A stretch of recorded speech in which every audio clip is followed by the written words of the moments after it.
Hey everybody, thank you for joining me today. So today we're going to be doing a sketch from Case the Sketch. It's getting ready to pop up here. Now they don't have measurements on this, so I created my own version of it, and we'll go through it here shortly. So instead of doing your typical A2 size card, which is the 4 1/4 by 5 1/2, I decided to do it the same measurements, but as a top folding card, right? So that means I left it 11 inches, and I just cut the paper at 4 1/4. And then when we score at 5 1/2, we have still an A2 size card. It just flips from the top. But we're going to flip it again and actually put it on its side. I like using them as side fold cards more often than not.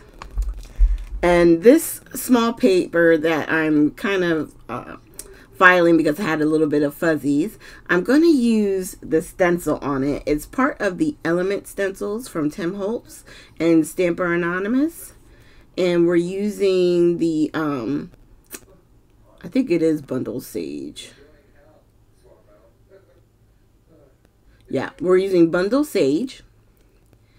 And we're just going to color in some of the circles, making sort of like a design like this, the sketch itself, right? So you can make it as simple as you want. You can make the stencil background with the title on top of it. You know, make it work for you and your cards, right?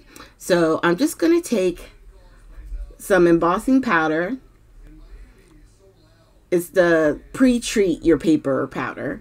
And I'm trying to make sure that this ink, the Distress Oxide ink, is dry. Because if it's not, when I use the embossing on my sentiment, it's going to stick to whatever part of the oxide isn't dry. Okay? So I got a sentiment that we're going to stamp right in the middle. And I'm just going to ink it up real quick. I like to use the VersaClear, the VersaFine Clear, excuse me, the Nocturne, I would say Nocturnal, but it's Nocturne ink. And then, because it does stay wet a little bit longer as well, I'm just going to pour a little bit of the grape, I just said grape, the grape embossing glaze, Lord. I had the name. What is wrong with me today? It's the latest great. Villainous Potion. Yeah. All these wacky names. I'm like, why can't it just be purple? But embossing glazes are great because they have the tint of the color, but they dry a little bit translucent, right? So you're seeing a lot of the black underneath the glaze, but if you turn it the right way in the light, it does have sort of like a purple tint to it. So it's a nice thing to use, the glazes. I just need to use them more because they're not like your typical embossing powder. It does something. It's like a little enhancement. So now we're going to mat our pattern paper to a base card that is 4 1/8 by 5 3/8, which is going to give us a nice little border with our white card, which is something that I like to do. You can always make it exactly the same size. If you do, you would just make your mat 4 1/4 by 5 1/2. All right, and then we're just going to put this right in the center. Now, when I was doing this, I realized I did make it a little bit, I think, too big. I know the sketch itself has it pretty much filling the entire front, and then, you know, it has all that open white space. I didn't want all that on mine. I want you to be able to see more of the pattern paper. So we're just going to trim leaving a nice edge. I don't even know what sizes exactly I did. I just trimmed it to where I would have at least like 1/8 of an inch around the entire object in the center. So now, again, we're going to pop up our sentiment. I did that in the last video as well. I like using all different size foams. Some, like this one, stick up a little bit higher.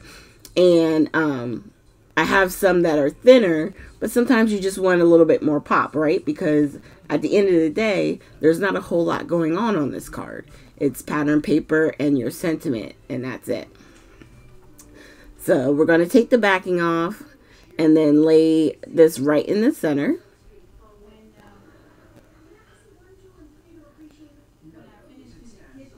So we're just going to put a little bit of wet glue.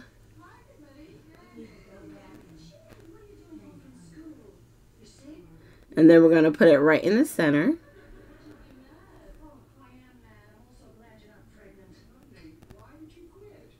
And then I decided, you know what? Let's grab some more of the Nuvo drops, right? I think it's going to become a regular thing on this particular series because I really love that vintage gold. That these drops were a dream to use. So I'll probably be using them in a lot more videos. And I always do just a slight tap tap so that it settles. And then it really does look like enamel dots, which also look like they go perfect with the circles in our sentiments. So here are our two cards, and this is something that you could do really like assembly line, pump out as many cards as you want because it's very easy. It's the sentiment, you're doing a little bit of inking with your stencil and then just putting it right in the center of a card front. You know, this is such a lovely, just simple card sketch. So thank you guys so much for joining me. Make sure you hit the like, subscribe, and share button. And of course, I hope you guys have a great weekend. And I will see you with our next video.